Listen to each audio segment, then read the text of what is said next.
Top stories this evening. President highlights commitment to inclusivity in sports for development and peace. President vows to remove the excessive red tape which he says is behind most of the issues facing Maldivian students pursuing higher education abroad.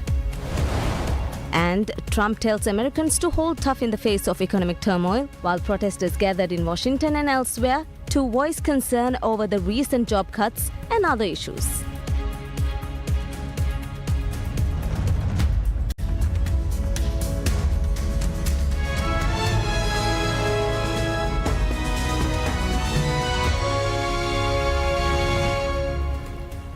Bismillahirrahmanirrahim. Assalamu alaikum and welcome to PSM News in English with me, Minha Maroof. President Dr. Mohamed Muiz reaffirmed the Maldives' dedication to leveraging the transformative power of sports to foster unity, empowerment and equal opportunities.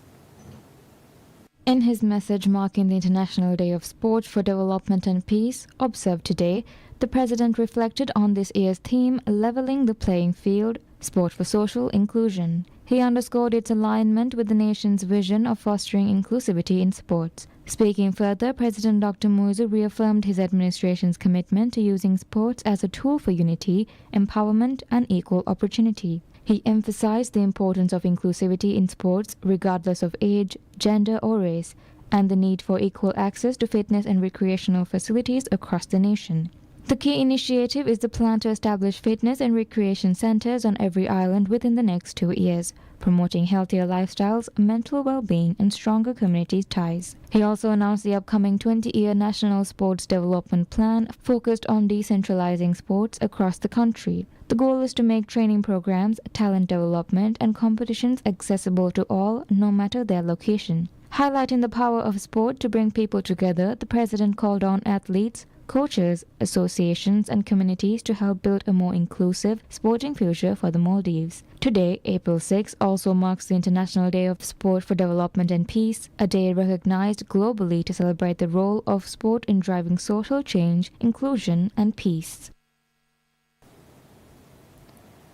The Maldives strongly condemned the Israeli forces' bombing of Dar al-Arqam school in Gaza, Palestine, which was sheltering internally displaced persons. The attack resulted in the death of dozens of civilians, including women and children, and injuring many more. In a statement issued by the Ministry of Foreign Affairs, the Maldives also condemned the Israeli airstrike that targeted a medical warehouse operated by the Saudi Center for Culture and Heritage in the Morag area of Rafah. The airstrike destroyed essential medical supplies intended to aid those injured in Gaza, a flagrant violation of international law and international humanitarian law, the statement noted.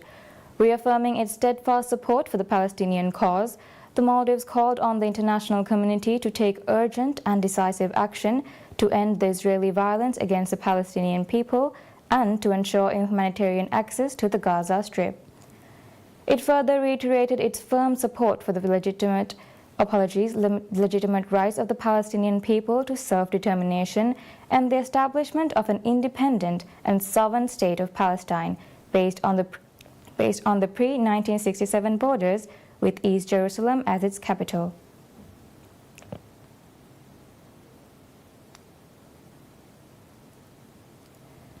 President Dr. Mohamed Muiz vows to remove the excess red tape which he says is behind most of the issues facing Maldivians pursuing higher studies abroad. The President made this commitment after meeting Maldivian students during his visit to the United Kingdom, UK. During the luncheon he hosted for the students, President Dr. Muiz acknowledged the significance of such interactions to listen and address the concerns of Maldivians studying and living abroad. The President said that one of the biggest challenges faced by students pursuing higher education in foreign countries is the delay in the disbursement of funds, adding that his administration is working hard to ease such difficulties. He promised to streamline all branches of government to weed out needless red tape and ensure maximum efficiency. The President also assured that issues will be addressed by giving equal attention to all students pursuing higher education abroad, including government and privately funded students. During the sit-down, the president had also reinstated number 9 Rosemont Avenue, London, as the premises of Maldivian Students Association UK or MSA UK. The property, which had historically housed Maldivian students and served as a hub to support Maldivian students in the UK, was in 2019 repurposed for diplomatic use by the High Commission of Maldives in the United Kingdom. However, the property has now been reinstated as a student accommodation and hub registered under the MSA UK. This decision aims to enhance student welfare and community ties. Minister of Tourism and Environment Tariq Ibrahim states that the tourism promotion campaign launched in collaboration with Liverpool Football Club, Liverpool FC, will significantly increase the number of tourists visiting the Maldives, particularly in the luxury travel market. Liverpool FC, one of the most iconic and successful football clubs in the world, has formed a partnership with the Maldivian government to promote the Maldives as a premier tourist destination. Under the partnership, the Maldives will be promoted at Liverpool's Anfield Stadium. The co-brand campaign was officially launched in the United Kingdom this week in the presence of President Dr. Mohammad Muizzu. Speaking on the campaign, Minister Tariq told PSM News that the partnership with Liverpool FC has paved the way for the Maldives to be promoted among over 200 million Liverpool fans. He said the exposure will significantly increase the number of tourists visiting luxury resorts in the Maldives. The minister further said with the Liverpool partnership, it is expected that the number of tourists visiting the Maldives this year will exceed the government's tourist arrival target of 2.3 million visitors this year. He said that the partnership alone is expected to attract more than 100,000 tourists annually. The minister also shared some of the activities that will be carried out under the Liverpool partnership. While the club will promote Maldives in London, United Kingdom, through advertisements on taxis and buses, the country will also be advertised on digital billboards and telecast during matches at Anfield. He also said that Liverpool's Redway initiative will also bring club legends and tourists to the Maldives to engage in environmental and social impact activities. Minister Tariq described the president's visit to Liverpool to launch the tourism promotion collaboration as a highly successful visit with productive meetings with Liverpool FC officials and former players of the club. He stated that the government would continue to work to promote the Maldives tourism by leveraging sports as a promotional tool. He mentioned the prospect of working with other world-famous clubs and players to promote the Maldives.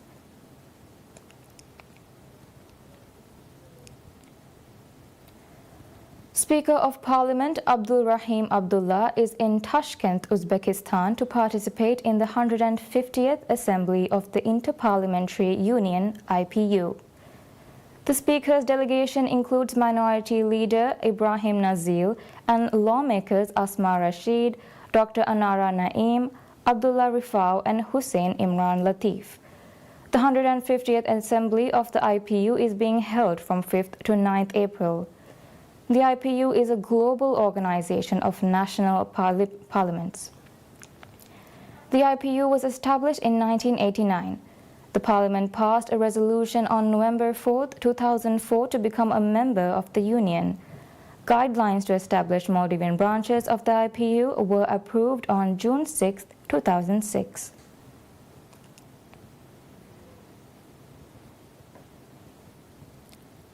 Maldives Marketing and Public Relations Corporation, MMPRC, has announced a joint marketing campaign with a major global air and travel service provider, Travelbag DNATA UK. According to the corporation, this strategic collaboration, which runs from March to May 2025, targets B2C audiences and aims to promote the Maldives as the ideal holiday destination in the UK market. With over 45 years of experience, Travelbag focuses on creating personalized luxury travel experiences, including multi-island holidays and stay at high-end resorts. The company operates 8 retail shops across the UK, and 95% of bookings are made offline through these shops or call centers.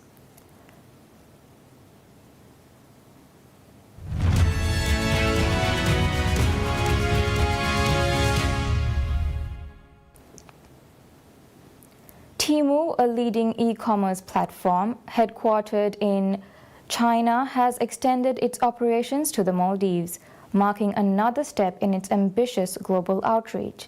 With a vast catalogue of products spanning clothing, electronics, home goods, and beyond, Temu has distinguished itself through a competitive pricing and frequent promotional offers. The company has partnered with Maldives Post Limited, the nation's primary postal service, to leverage an expansive delivery network. Through pick post, home delivery, and counter delivery services, Temu can now ensure that its products reach customers across the country with efficiency and reliability.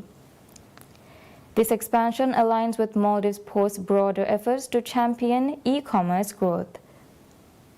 Over recent years, the company has secured partnerships with major e-markets in China, Thailand, and India, showcasing its dedication to enhancing cross-border trade and solidifying the Maldives' position in the global digital economy.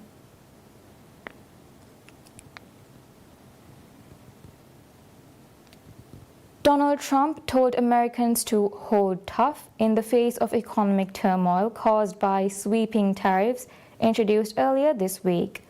The U.S. president promised historic results from what he called an economic revolution. Alarm about the fallout on Wednesday's tariff announcement has gripped global financial markets, with Wall Street's fear level at a 5-year high, while financial executives express shock and worry about economic growth. Trillions were wiped off stock market values as investors said they were fearful about the risk of recession ahead.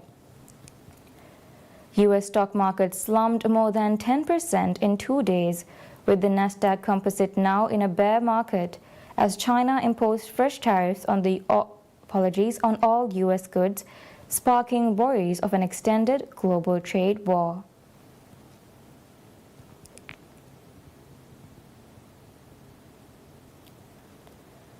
Indian Prime Minister Narendra Modi and Sri Lankan President Anura Kumara Dissanayake met for a bilateral meeting.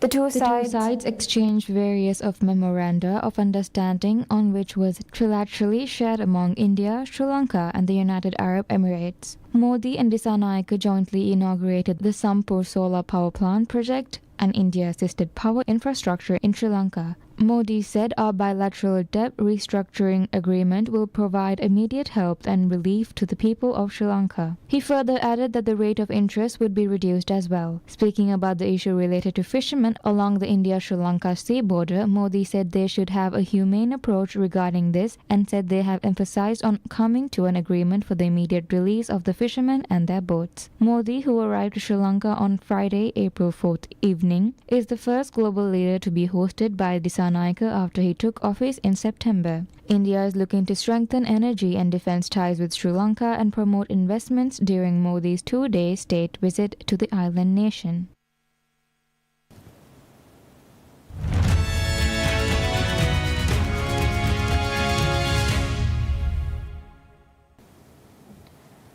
Palestinians inspect the site of an Israeli strike that hit a house in Gaza's Khan Yunis, where residents carried casualties and searched for belongings beneath the rubble. We go in depth into the details of this update from Gaza. It was not immediately clear how many died in the strike, but footage show at least 2 bodies being carried away from the scene. Israel resumed its operation in Gaza with a series of airstrikes on March 18th and sent troops back in after a 2-month pause, during which 38 hostages were returned in exchange for hundreds of Palestinian prisoners and detainees. Efforts at restarting negotiations, brokered by Egypt and Qatar, have stalled. A Palestinian official close to mediation efforts told Reuters there are currently no contacts. According to UN humanitarian agency OCHA, over the past 2 weeks, more than 280,000 people have been displaced in Gaza, adding to misery for families already repeatedly displaced over the past 18 months. Residents of Saint Pan district of Mandalay described how their neighborhood was wiped out by a massive fire that started seconds after the devastating earthquake last week. One resident, Kie Thien, who fled the scene and lost all of her belongings, said there was barely minutes between the earthquake and the fire. The death toll from Friday's March 28th earthquake reached 3,354 on Saturday, when the United Nations called for the world to rally behind Myanmar. State media said 4,850 people were injured and another 220 are missing, in addition to those killed by the March 28th earthquake. United Nations Aid Chief Tom Fletcher, in his appeal for international support, posted a message on X saying, and I quote, "The destruction is staggering. Lives lost, homes destroyed, livelihoods shattered, but the resilience is incredible." End quote. The search for survivors continues in Mandalay, which lies close to the epicenter of the 7.7 magnitude quake, with foreign rescue teams assisting efforts. The humanitarian situation in hard-hit areas of the country, especially those out of the military's control, was catastrophic, a UN Rights Office spokesperson said. A junta spokesperson did not respond to calls seeking comment. Israeli Prime Minister Benjamin Netanyahu departed Hungary for his visit to Washington, D.C., where he is set to discuss U.S. tariffs imposed by U.S. President Donald Trump, among other issues. 4 Israeli officials and a White House official said previously that Netanyahu was due to meet with Trump on Monday, April 7th. The impromptu visit could be the first effort by a foreign leader to negotiate a deal in person with Trump to remove tariffs. The Trump meeting will also cover Israel-Turkey relations, Iran, Israel's efforts to free hostages in Gaza, and Israel's battle against the International Criminal Court, the statement said. Trump extended the surprise invitation in a phone call on Thursday, April 3rd, with Netanyahu when the Israeli leader raised the tariff issue, according to the Israeli officials who spoke on condition of anonymity.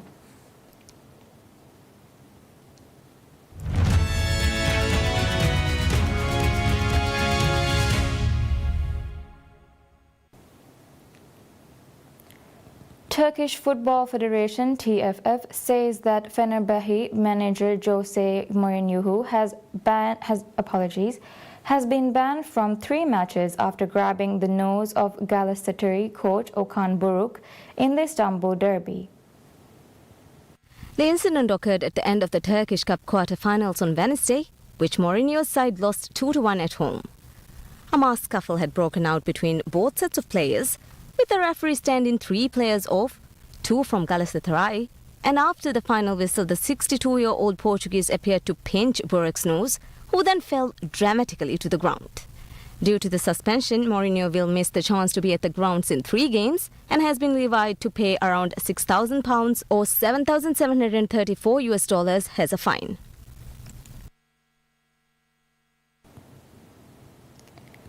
Hit Show came through field to win the 29th edition of the Dubai World Cup, the world's richest horse race at the maiden race course. With jockey Florent Geroux, Hit Show chased down front-runner Mixto in the final furlong to win the $12 million race. Heavily favored Forever Young finished in 3rd place.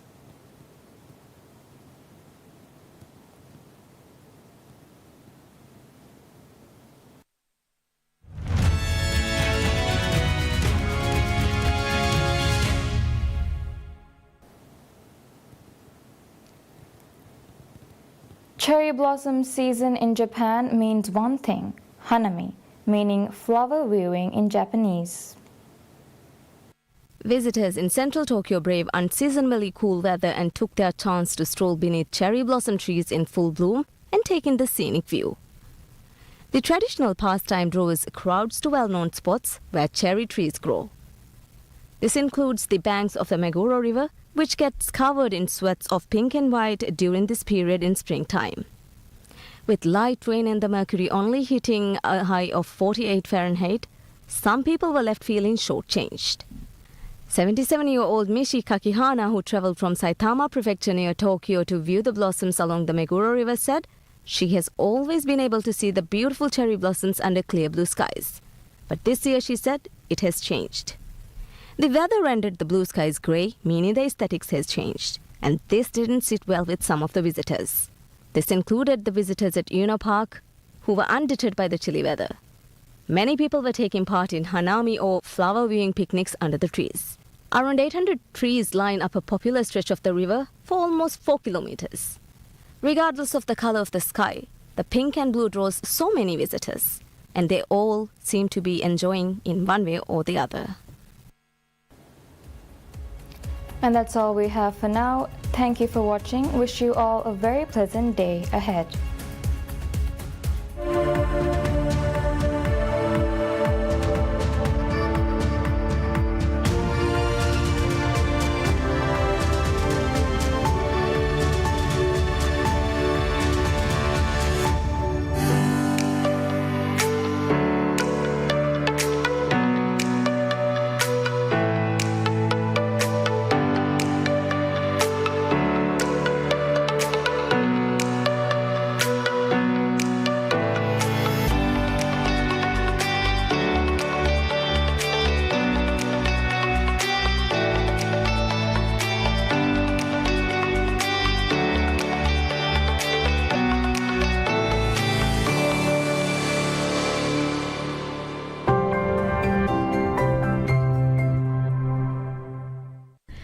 PSM ಗೆ TV channel ತಕ radio channel ತ ಮಿಹಾರು PSM Air application ನು ತಿಯ ಬೇಫ್ಲುನ್ನ ಹಿಲೆ ಬಲಾಲೆವೆಣ ಅದಿ